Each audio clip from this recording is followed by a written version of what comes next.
उत्तर प्रदेश में योगी आदित्यनाथ की सरकार ने रविवार को जनसंख्या नियंत्रण विधेयक पास किया। बिहार में भी अब जनसंख्या नियंत्रण कानून को लेकर सियासत तेज हो गई है। पंचायती राज विभाग के मंत्री सम्राट चौधरी ने एक बड़ा बयान दिया है कि मंत्री ने कहा है कि बिहार में ग्राम पंचायत के चुनाव में भी नीतीश सरकार नया नियम बनाने जा रही है। 2 से अधिक बच्चे वाले बिहार में ग्राम पंचायत का चुनाव नहीं लड़ सकते हैं। इतना ही नहीं, मंत्री ने यह तक कहा है कि 2 से अधिक बच्चों वालों को बिहार सरकार की अन्य योजनाओं में और फैसिलिटी से भी वंचित रखा जाएगा। मंगलवार को बिहार सरकार में पंचायती राज विभाग के मंत्री सम्राट चौधरी ने कहा कि बिहार में 2 से अधिक बच्चों वालों को नगर निकाय का चुनाव लड़ने का अधिकार नहीं है। बिहार में यह व्यवस्था पहले से लागू है। अब सरकार इस नियम को पंचायतों तक ले जाना चाहती है। पंचायत चुनाव में से 2 से अधिक बच्चे वाले चुनाव नहीं लड़ पाएंगे। नगर पंचायत को उन्हें ग्राम पंचायत चुनाव भी लड़ने की अनुमति नहीं दी जाएगी। इस पर अभी काम चल रहा है। मंत्री सम्राट चौधरी ने कहा कि जब ये भी नियम बनेगा तो कानून लागू होने में 1 साल लगेगा। 1 साल बाद ही यह प्रभावशाली होगा।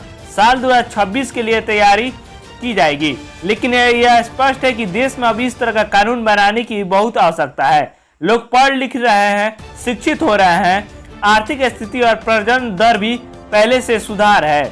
जो लोग शिक्षित होते हैं उनका प्रजनन दर 2 से अधिक नहीं होता है। बिहार में भी हर हालत में इस तरह की व्यवस्था करनी पड़ेगी। सम्राट चौधरी ने कहा है कि बिहार ऐसा पहला राज्य है जहां मुख्यमंत्री नीतीश कुमार ने इस नियम को सबसे पहले लागू किया है। ग्रामीण इलाकों में चूंकि शिक्षा का अभाव है, इसलिए इस नियम को ग्राम पंचायत के चुनाव में लागू नहीं किया गया, लेकिन अब ग्राम पंचायत में भी इसे लागू किया जाएगा।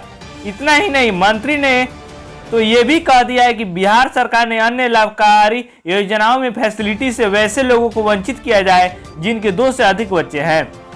गौरतलब है कि बीते दिन सोमवार को जनता दरबार में मुख्यमंत्री कार्यक्रम के बाद मीडियाकर्मी से बातचीत में सीएम नीतीश ने कहा कि जनसंख्या नियंत्रण को लेकर केवल कानून बनाकर नहीं बल्कि महिलाओं को पूरी तरह शिक्षित करने की प्रजनन दर को कम किया जा सकता है। कोई भी प्रदेश जो करना चाहे वो करे, लेकिन हमारी सोच है कि सिर्फ जनसंख्या नियंत्रण के लिए अगर आप केवल कानून बनाकर उसका उपाय करना चाहेंगे यह संभव नहीं है। मुख्यमंत्री नीतीश कुमार ने आगे ये कहा कि किसी भी देश को देख ले क्या स्थिति है। हम समझते हैं कि जब महिलाएं पूरी तरह पढ़ी लिखी होंगी तो खुद प्रजनन दर घटेगी। बिहार में लड़कियों की शिक्षा पर हम लोगों ने जो विशेष ध्यान दिया है उसका रिजल्ट अब देखने को लगा है। बिहार में प्रजनन दर 4 के ऊपर था, जो कि घटते घटते 3 के पास पहुंच गया है। हम समझते हैं कि 2040 तक यह स्थिति नहीं रहेगी और उसके बाद प्रजनन दर खुद ही घटने लगेगी। हम लोग इसी योजना पर काम कर रहे हैं। सीएम नीतीश ने आगे कहा कि बहुत से लोगों को लगता है कि केवल कानून बना देंगे और उससे जनसंख्या पर नियंत्रण हो जाएगा। वह उनकी सोच है। हमारी सोच है कि सिर्फ कानून से नहीं बल्कि महिलाओं को पढ़ा लिखा होना सबसे ज्यादा जरूरी है। ऐसे कई उदाहरण है कि पढ़े लिखे लोग भी कई बच्चों को पैदा करते हैं। यह सबकी अपनी अपनी सोच है। समान नागरिक संहिता को लेकर नीतीश ने कहा कि सिर्फ यही कानून क्यों बल्कि शराबबंदी भी देश भर में लागू होना चाहिए।